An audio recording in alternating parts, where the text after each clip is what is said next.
Welcome. This is Radio Pras.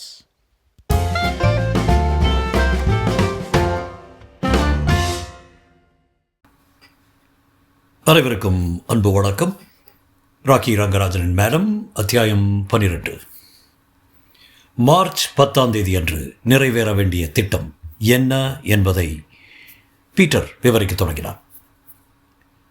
காலை 10 மணிக்கு தனது வெள்ளை மாளிகையிலிருந்து கேன் புறப்படுகிறாள் என்று ஆரம்பித்தான். அங்கிருந்தவர்களில் செனட்டர் ஒருவரை தவிர வேறு யாரும் கேனை ஜனாதிபதி என்று குறிப்பிடுவது கிடையாது. கேன் என்று தான் சொல்வார்கள். பீட்டர் தொடர்ந்தான். வெள்ளை மாளிகையிலிருந்து புறப்பட்ட 3வது நிமிடம் FBI கட்டிடத்தை கடந்து செல்கிறாள். கேபிட்டல் மைதானத்தில் இருக்கும் சமாதான நினைவாயத்தை 5 நிமிடங்களில் கடக்கிறாள். அதாவது நிமிடம் பார்லிமெண்ட் இருக்கும் கேபிட்டல் கட்டிடத்தின் கிழக்கு வாசலில் அவள் கார் நிற்கிறது. சாதாரணமாக அவள் தன்னுடைய பிரத்யேக வாசல் வழியாக தன் நுழைவாள். ஆனால் இம்முறை தனது விஜயம் எல்லோருக்கும் தெரிய வேண்டும் என்பதற்காக பொது வாசல் வழியாக நுழையப் போகிறாள் என்று செனட்டர் சொல்லியிருக்கிறார். காரிலிருந்து இறங்கி கேபிட்டல் கட்டிடத்தின் படிகளில் ஏறுவதற்கு அவளுக்கு 45 வினாடிகள் பிடிக்கும். அந்த 45 வினாடிகளுக்குள் தோ வெகு சுலபமாக தன் வேலையை முடித்து விடுவாள். கேன் FBI கட்டிடத்தை கடக்கும்போது நான் பென்சில்வேனியா அவென்யூவின் கோடியிலிருந்து கவனித்துக் கொண்டிருப்பேன். எதுவும் நெருக்கடி ஏற்பட்டால் இருக்கட்டும் என்று டோனி காருடன் காத்திருப்பான். நமக்கு மேலும் சிறிது அவகாசம் தேவைப்படும் என்பதால் கேனிடம் செனட்டர் பேச்சு கொடுப்பது போல படிகளில் தாமதம் செய்வார். இந்த திட்டத்தில் மிக முக்கியமான பங்கு தோவினுடையது தான். அதை வினாடி பிசகாமல் பார்த்து வைத்திருக்கிறோம். கேபிட்டல் கட்டிடத்தின் முன்பக்கத்தை பழுது பார்க்கும் வேலை நடந்து கொண்டிருக்கிறது. அந்த வேலையாட்களில் ஒருவனாக தோ இருக்கும்படி நான் ஏற்பாடு செய்திருக்கிறேன். அங்கே தொழிலாளர் யூனியன் பலமாக இருக்கிறது. ஒரு கிழக்காசியக்காரனை வேலைக்கு சேர்ப்பது லேசான காரியமல்ல. எப்படியோ சேர்த்து விட்டேன். இனிமேல் நீ சொல்லு. தோ நிமிர்ந்து பார்த்தான். வெகு நேரமாக வாயை திறக்காமல் அவர்கள் பேச்சை கேட்டுக்கொண்டிருந்தவன் இப்போது சொல்ல ஆரம்பித்தான். கேபிட்டல் கட்டடத்தின் மேற்கு வாசலில் பழுதுபார்க்கும் வேலை ஏறத்தாழ 6 மாதங்களாக நடந்து கொண்டிருக்கிறது.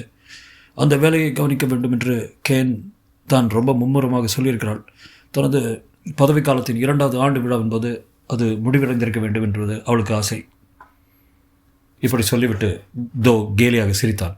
அனைவரின் கண்களும் அவன் முகத்தின் மீதே பதிந்திருந்தன. அவன் சொல்லும் ஒவ்வொரு வார்த்தையையும் அவளுடன் காது கொடுத்து கேட்டார்கள். வேலை பார்க்கும் குழுவில் ஒருவனாக நான் சேர்ந்து ஒரு 4 வாரம் ஆகிறது. கட்டிட வேலைக்காக சைட்டுக்கு வருகிற எல்லா சப்ளைகளையும் செக் பண்ண வேண்டியது என் பொறுப்பு. அதாவது நான் சைட் ஆஃபீஸில் இருக்க வேண்டும். அங்கிருந்து பார்த்தால் கன்ஸ்ட்ரக்ஷன் வேலையை சம்மந்தப்பட்ட எல்லோரையும் நடமாட்டங்களையும் கவனிக்க முடியும். அங்குள்ள காவலர்கள் FBIயிலிருந்தோ ரகசிய போலீஸ் துறையிலிருந்தோ வந்தவர்கள் அல்ல. அரசாங்க கட்டடங்கள் பாதுகாப்பு சர்வீஸிலிருந்து வந்தவர்கள். காவல்துறையில் இருப்பவர்களை விட மிகவும் வயதானவர்கள் அல்லது போலீஸ் சர்வீஸிலிருந்து ரிட்டையர் ஆனவர்கள். மொத்தம் ஒரு 16 பேர்கள் இருக்கிறார்கள். 4 பேராக 4 ஷிஃப்ட் வேலை செய்கிறார்கள். எங்கே சிகரெட் பிடிக்கிறார்கள், எங்கே சீட்டாடுகிறார்கள் என்பதெல்லாம் எனக்கு தெரியும். சைட் ஆஃபீஸை பற்றி யாரும் கவலைப்படுவது கிடையாது. ஏனென்றால் அங்கே அவர்களுக்கு எந்த வேலையும் இப்போது கிடையாது. கேபிட்டல் கட்டிடத்தில் யாருமே கவனிக்காத பகுதியில் என் சைட் ஆஃபீஸ் இருக்கிறது. சைட்டில் ஏதாவது அற்பமான திருட்டு நடக்கும். மற்றபடி காவலர்கள் பரபரப்படையும்படியாக அங்கே எதுவும் நடைபெறவில்லை. அறையில் பரிபூர்ண நிசப்தம் நிலவியது. தோ தொடர்ந்து பேசினான். சைட்டின் நடுவில் ஒரு பிரம்மாண்டமான கிரெயின் வைத்திருக்கிறார்கள். அமெரிக்கன் ஹாய்ஸ்ட் என்ற கம்பெனி தயாரித்துள்ள கிரெயின். அதன் எண் 11310. கேபிட்டல் கட்டிடத்தின் புதிய பகுதிகளை அந்தந்த இடத்திலே பொருத்துவதற்கென்றே ஸ்பெஷலாக தயாரிக்கப்பட்டது. அதை முழுவதும் நீட்டினால் 323 அடி உயரம் வரும். வாஷிங்டன் நகரில் கட்டிடங்களுக்கு அனுமதிக்கப்பட்டுள்ள உயரத்தை காட்டிலும் கிட்டத்தட்ட 2 மடங்கு உயரம். அதன் உச்சியில் ஒரு சிறு மேடை இருக்கிறது. குறைபட்ட மேடை. புள்ளிகளை போட்டு வைப்பதற்காக ஏற்பட்ட பெட்டி என்று கூட அதை சொல்லலாம். அதை கூட்ட அது கீழே வந்து தரையோடு தரையாக இருக்கும்போது தான் உபயோகப்படுத்துவார்கள். அதில் ஆள் இருப்பார்கள் என்று எவரும் சந்தேகப்பட மாட்டார்கள். அப்படியே இருந்தாலும் அவ்வளவு உயரத்தில் இருப்பார்கள் என்று நினைக்க மாட்டார்கள். அந்த பெட்டி 4 அடி நீளம், 2 அடி 3 அங்குல அகலம், 1 அடி 5 அங்குல உயரம். கடந்த 3 இரவுகளாக நான் அதில் படுத்து தூங்கியிருக்கிறேன். அங்கிருந்து என்னால் எல்லாவற்றையும் பார்க்க முடிகிறது. ஆனால் யாராலும் என்னை பார்க்க முடியாது. வெள்ளை மாளிகையை சேர்ந்த ஹெலிகாப்டர்களுக்கு கூட நான் தெரிய மாட்டேன். பிரமித்து போனவர்களாக எல்லோரும் மௌனமானார்கள். அவ்வளவு உயரத்துக்கு நீ எப்படி ஏறுவாய் என்று செனட்டர் கேட்டார். பூனை மாதிரி செனட்டர் என்றான் தோ. பூனை இருக்கிற மாதிரி இருக்கிறேன். என் சின்ன உடம்பு எனக்கு ஒரு அனுகூலம். நடுராத்திரிக்கு பிறகு ஏறுகிறேன். காலையில் 5 மணிக்கு இறங்கி விடுகிறேன். வாஷிங்டன் நகரம் மொத்தத்தையும் அங்கிருந்து பார்க்கிறேன். ஆனால் யாரும் என்னை பார்க்கவில்லை. அவ்வளவு சின்ன இடத்தில் இருந்து கொண்டு கேபிட்டல் கட்டடத்தை உன்னால் நன்றாக பார்க்க முடியுமா என்று பீட்டர் கேட்டான். 4 செகண்டுகளில் பார்த்து விடுவேன். அங்கிருந்து பார்த்தால் வெள்ளை மாளிகை கூட துல்லியமாக தெரிகிறது. நான் பார்த்த அளவுக்கு யாரும் அதை பார்த்துருக்க முடியாது. போன வாரம் 2 சந்தர்ப்பங்கள் வந்தன கேனை சுட்டுக்கொள்ள. இருந்தாலும் அதிகாரப்பூர்வமான விழாவுக்காக அவள் வரும்போது கொல்வதுதான் சுலபம். குறி கொஞ்சமும் தவறாது. வியாழக்கிழமை என்று நீங்கள் சொல்லுங்கள். வியாழக்கிழமை என்று மற்ற தொழிலாளர்கள் இருப்பார்களே, அவர்கள் யாருக்காவது கிரெயின் தேவைப்பட்டால் என்னாவது என்று செனட்டர் குறுக்கிட்டார். இப்போது பீட்டர் புன்னகை செய்தான். வியாழக்கிழமை என்று வேலை நிறுத்தம் இருக்கிறது நண்பரே. ஓவர் டைம் கூலியை அதிகரிக்க வேண்டும் என்று ஏதோ கோரிக்கைக்காக வேலை நிறுத்தம் செய்கிறார்கள். அதுபோன்ற கோரிக்கைகளை பற்றி வலியுறுத்தி பேசுவதற்காக தான் கேன் அன்றைக்கு பார்லிமெண்ட்டுக்கு வருகிறான். ஒன்று நிச்சயம், சில கிழக்காவலர்களை தவிர அன்று யாரும் சைட்டில் இருக்க மாட்டார்கள். வெட்ட வெளிச்சமாக நிற்கும் கிரெயினின் உச்சிக்கு ஏறி பார்க்க வேண்டும் என்று யாருக்கும் தோன்றாது. கீழே இருந்து பார்க்கும்போது அங்கே எலிக்குஞ்சு உட்காரக்கூட இடமில்லை என்று தோன்றும். மனிதன் ஒளிந்திருப்பான் என்று யார் நினைப்பார்கள் என்று பீட்டர் சொன்னான். தோ நாளைக்கு வியன்னாவுக்கு போகிறான். நமது அடுத்த கூட்டம் புதன் என்று நடைபெறும். அதற்குள் திரும்பி வந்து தான் போன காரியம் பற்றி தெரிவிப்பான் என்றவன் தோவிடம், மஞ்சள் பெயிண்ட் டப்பா எடுத்து வைத்துக்கொள்ள சொன்னேனே, எடுத்துக்கொண்டையா என்றான். ஓ, சைட்டிலிருந்து திருடி எடுத்துக்கொண்டேன். சுற்றியிருப்பவளை ஒரு முறை பார்த்தான் பீட்டர். நிசப்தம் நிலவியது. நல்லது, எல்லாம் சிறப்பாகவே திட்டமிட்டு இருக்கணும் என்று தோன்றுகிறது. தேங்க்ஸ் தோ. எனக்கு என்னவோ உறுத்தலாகவே இருக்கிறது என்று ரால்ஃப் முணுமுணுத்தான். எல்லாமே ரொம்ப சுலபமாக, ரொம்ப புத்திசாலித்தனமாக இருப்பதால் எங்கேயோ கோளாறு என்று. நீ FBI-யில் வேலை பார்த்தால் எதையுமே ஓவராக சந்தேகப்பட தோன்றுகிறது. போக போக உனக்கே புரியும். அவர்களை காட்டிலும் நாம் நன்றாக திட்டமிட்டு இருக்கிறோம். காரணம் என்ன தெரியுமா? என்ன செய்யப் போகிறோம் என்பது நமக்கு தெரியும், அவர்களுக்கு தெரியாது. கவலைப்படாமல் இரு. கேனின் சவ ஊர்வலத்தில் நீ கலந்து கொள்ளலாம் என்றான் பீட்டர். ரால்ஃபின் பெரிய தாடை மேலும் கீழும் அசைந்தது. கேன் சாக வேண்டும் என்பதில் உங்களுக்கு தான் அதிக ஆர்வம் என்றான் அறிவிச்சலுடன். அவளை சாகடிப்பதில் உனக்கு பணம் கிடைக்கிறது என்றான் பீட்டர். நல்லது, நாம் இன்னும் 5 நாட்களில் மறுபடி சந்தித்து பேசுகிறோம். இறுதி திட்டத்தை அப்போது சரிபார்ப்போம். புதன்கிழமை காலை எங்கே சந்திக்கிறோம் என்று உங்களுக்கு தகவல் வரும். அதற்கு முன்னாலேயே வியன்னாவிலிருந்து தோ திரும்பி விடுவான். பீட்டர் புன்சிரிப்புடன் சிகரெட் பற்ற வைத்துக் கொண்டான். செனட்டர் ஓசைப்படாமல் வெளியேறினார். அதற்கு 5 நிமிடம் கழித்து ரால்ஃப் வெளியேறினான். அதற்கு 5 நிமிடம் கழித்து டோனி வெளியேறினான். அதற்கு 5 நிமிடம் கழித்து பீட்டர் வெளியேறினான். பிறகு தோ. மார்ச் மாதம் 4ஆம் தேதி வெள்ளிக்கிழமை பிற்பகல் மணி 4.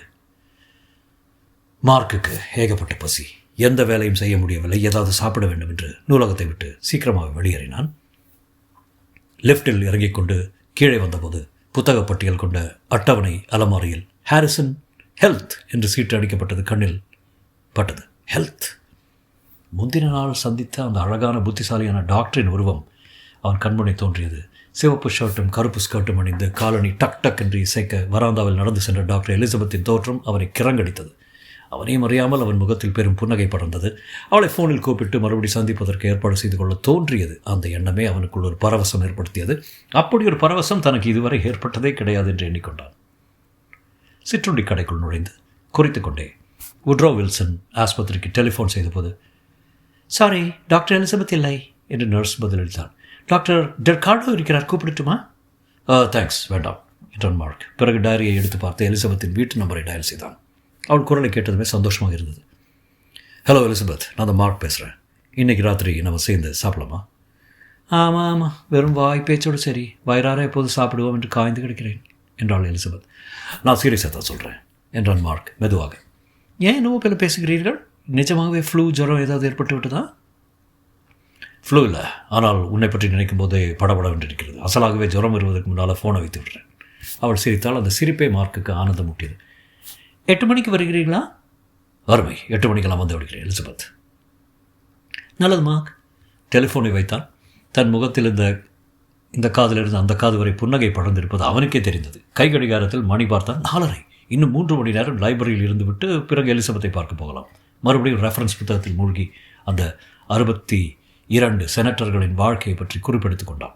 ஒரு நிமிடம் அவன் எண்ணம் ஜனாதிபதி கேனை பற்றி திரும்பியது. இவள் சாதாரண ஜனாதிபதி அல்ல, அமெரிக்காவின் முதலாவது பெண் ஜனாதிபதி. இவளை யார் எதற்காக கொலை செய்ய வேண்டும்?